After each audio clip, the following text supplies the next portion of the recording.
Shalom. Kesempatan kali ini kita akan membahas mengenai meneduhkan badai. Satu hal yang kita harus percaya adalah bahwa apa saja yang terjadi di dunia tidak lepas dari kontrol Tuhan. Adakah peristiwa dalam Alkitab yang mirip dengan situasi yang terjadi sekarang dan bagaimana penanganannya? Virus yang cepat menyebar dan menebar ketakutan pada banyak orang ini dapat dianalogikan seperti badai yang awalnya kecil namun kian membesar menjadi taufan. Alkitab mencatat peristiwa di mana Yesus dan murid-murid pernah menghadapi taufan yang dahsyat dalam Markus 4 ayat 36-39. Murid-murid Yesus yang pernah menjadi nelayan tentu dapat menilai bahwa taufan yang mereka hadapi sangat berbahaya. Nyawa mereka bisa melayang jika tidak ada pertolongan. Demikian juga dengan COVID-19 yang menjalar sangat cepat dan mengakibatkan kematian yang besar dapat disebut sebagai badai yang mengancam kehidupan. Tuhan Yesus sedang tidur di buritan perahu saat taufan terjadi. Dia bangun dan menghardik taufan itu. Diam, tenanglah. Taufan menjadi reda dan danau teduh. Para murid heran. Mengapa kata-kata Yesus begitu berkuasa sampai bisa memerintah atas alam? Jawabannya adalah di Yohanes 12 ayat 49. Yesus menjelaskan bahwa apa yang ia perkatakan berasal dari Bapa. Ketika Yesus diurapi Roh Kudus, salah satu tujuannya adalah untuk membawa firman dari Bapa. Yesus hidup senantiasa mendengar dan menurut kehendak Allah Bapa. Yesus mengajar berdoa dalam Matius 6 ayat 10, jadilah kehendakmu di bumi seperti di sorga. Tidak mengherankan ketika Yesus memerintahkan angin taufan untuk diam, angin itu pun taat kepada perkataan Yesus yang berasal dari Bapa. Yesus memberi teladan bagaimana gereja harus hidup dan bertindak, yaitu mendengar firman dari Bapa yang disampaikan oleh Roh Kudus. 1 Petrus 2 ayat 21 menyatakan, sebab untuk itulah kamu dipanggil, karena Kristus pun telah menderita untuk kamu dan telah meninggalkan teladan bagimu, supaya kamu mengikuti jejaknya. Ketika hari Pentakosta tiba, Roh Kudus dicurahkan ke atas murid-murid.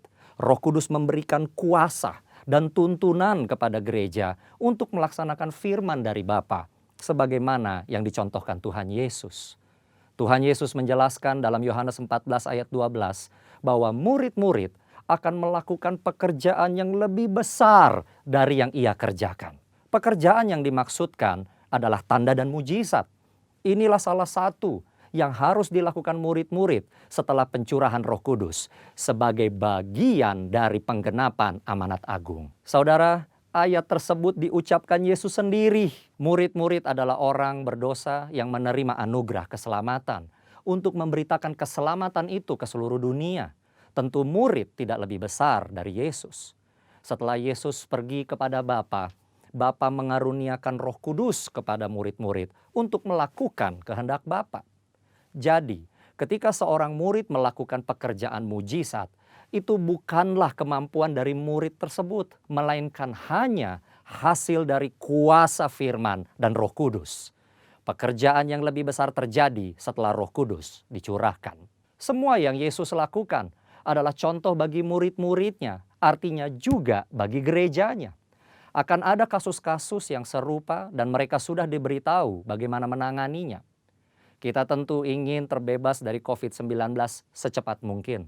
Setiap orang berupaya keras agar badai ini segera berlalu.